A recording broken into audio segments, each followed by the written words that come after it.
what I'm attempting to build, and I'm going to go slowly, what I'm attempting to build is what I perceive to be God's emphasis for us as a house.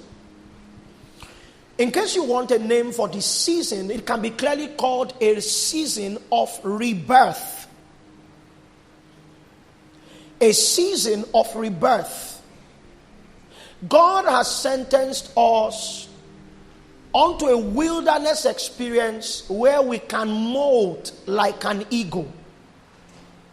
And this molting process requires that we shed our wings that have become wind struck.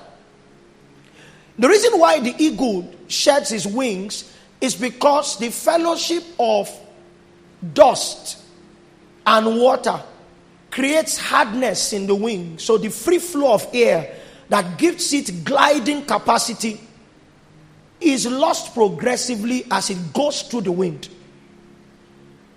It's a hunting creature, and it's not giving guns or arrows. Its talons are its hunting tools. After many deaths to its prey, the talons become weak, they become fragile, and so its battle readiness is reduced. The battle readiness of the eagle is actually the platform upon which his family feeds from. And so if the eagle can no longer hunt, then the family would die of starvation. It has a beak that is tapered almost like the tip of a saxophone. And with that beak, it releases cries, shouts to announce its arrival. After a while, the beak becomes blunt, and then the eagle begins to produce what, let me draw from scriptures, it begins to produce an uncertain sound.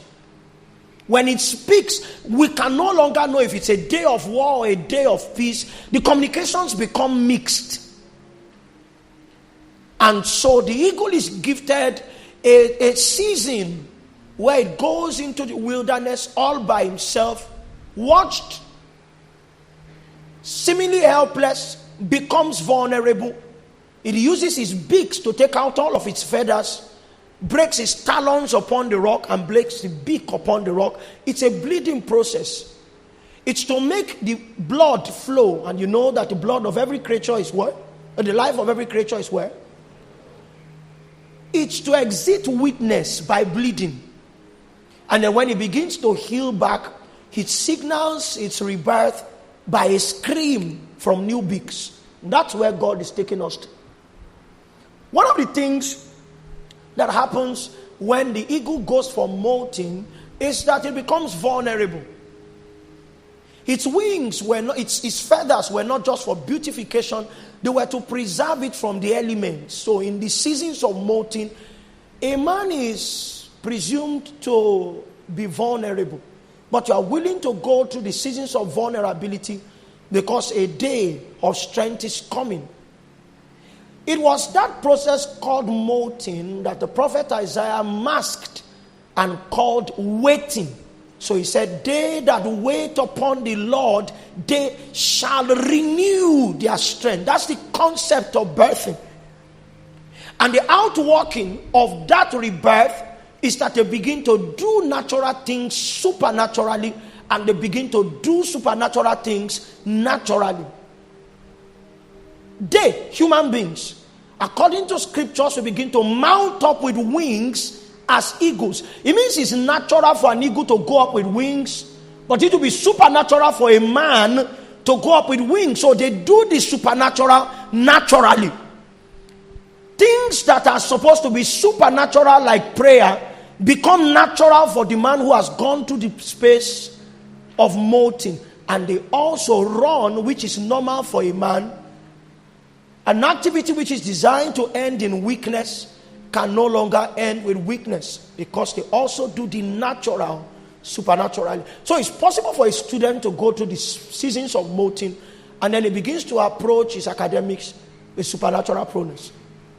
They do business, which is natural, supernaturally. Are you with me?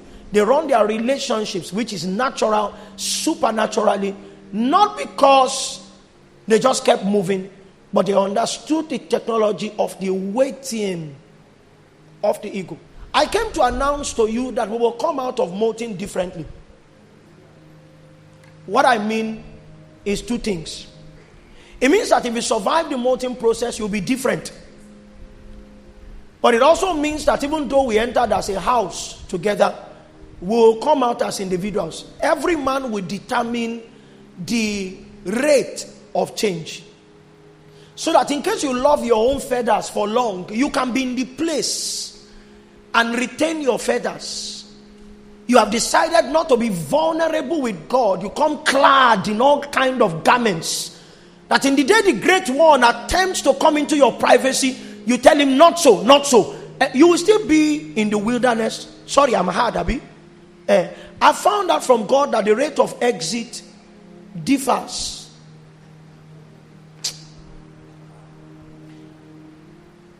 Somebody can tell you that it takes 10 years to produce an accurate minister of God, or 20 years.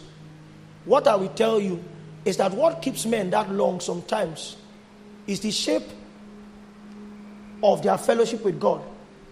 Because if God is intentional about you and you resist him, it means you will stay long. Are you with me? Do you know that you can boil rice for 24 hours? What do you vary? The heat. As long as there's heat, the rice will not spoil. Are you with me? But the muffin from raw rice to cooked rice, we still need to go through a space of time. So if the heat is low, it means the time it will take to cook rice will be longer. So maybe your long stay is because you are more resistant. In this day, if you hear his voice, harden not your heart. These are not seasons of deception. These are not seasons to act like all is well. God knoweth our frame, and he knows that we are dust. In these days, you must expose yourself to God, because judgment is coming. What God has carved out for us in this wilderness experience is a place where we can submit to judgment before the public one. So our prayers will lie more along the lines of supplication, asking God, I know you know what to do to rid a man of idiosyncratic iniquity. Do it to me. You remember that song? Here I am in your presence. Do to me what you want. These are not days to hold his hand, because God is intentional about ensuring that his people are not judged with the world. That's where we are now.